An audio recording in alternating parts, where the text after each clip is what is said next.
Hey guys, we are the Wedding Authors. So it's the year 2020 and virtual photoshoots are actually a thing now.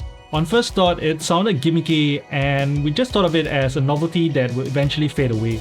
But we didn't want to put down the concept without trying it first. So, I reached out to my friends Han and Pris, whom I shot their solemnization earlier this year, and asked if they were interested to be a part of this.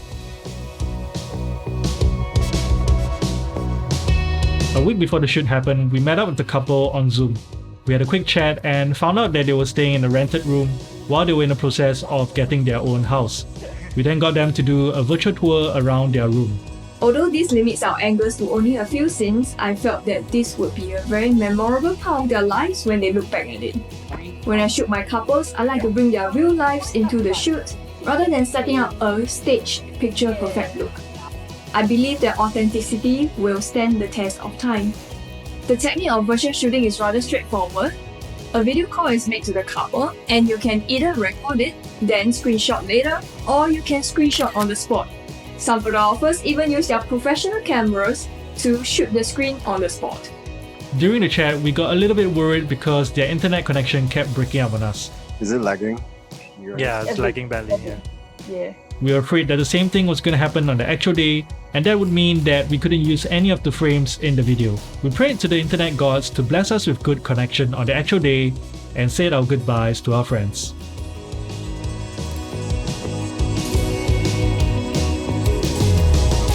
I really like to plan and visualize my shots ahead of time as it will help me focus and maximize every minute of the shoot. Because I shot Han and Pris before, I know how they interact with each other and how comfortable they are displaying affection in front of the camera. So therefore, I plan poses that will bring out the best of their relationship. Interestingly, a virtual shoot doesn't differ too much from a real-life shoot when it comes to guiding my couple.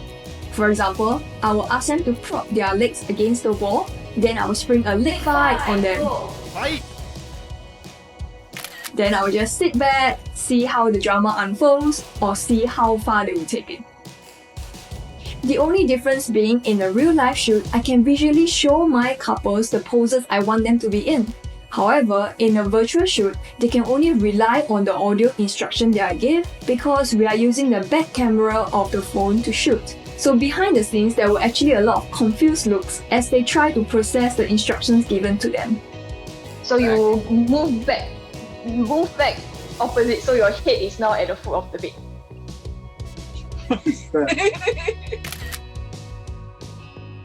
The other thing that I really miss during a virtual shoot is the freedom to move around and catch other interesting angles.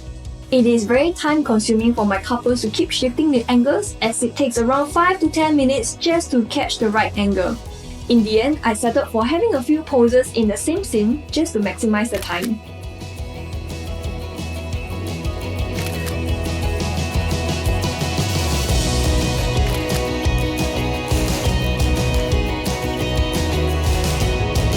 As the photos are really just screenshots of the computer screen, the resolution isn't fantastic. And we found ourselves sourcing around for softwares that would help us to enlarge the image or sharpen it without compromising the image quality.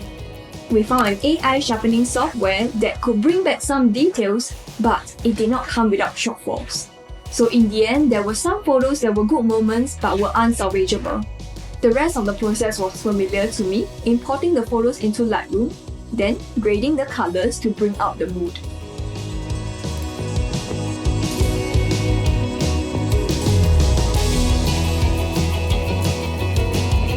Yes, I know what you're thinking, guys.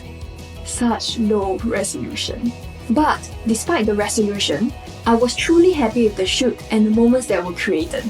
At the end of the day, the question that I asked myself was if this could be the new future of wedding photography.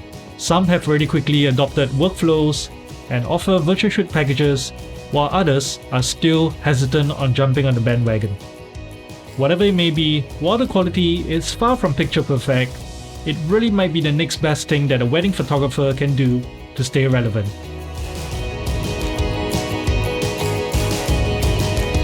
Despite everything, we felt that it was a good time to catch up with the couple that we've worked with before and to have a peek into their lifestyle. However, if given a choice, would I choose virtual shooting over real life shooting? I don't think so. We hope you like this video, and if you'd like to see more of this type of videos, Click like and subscribe. Is it a wrap?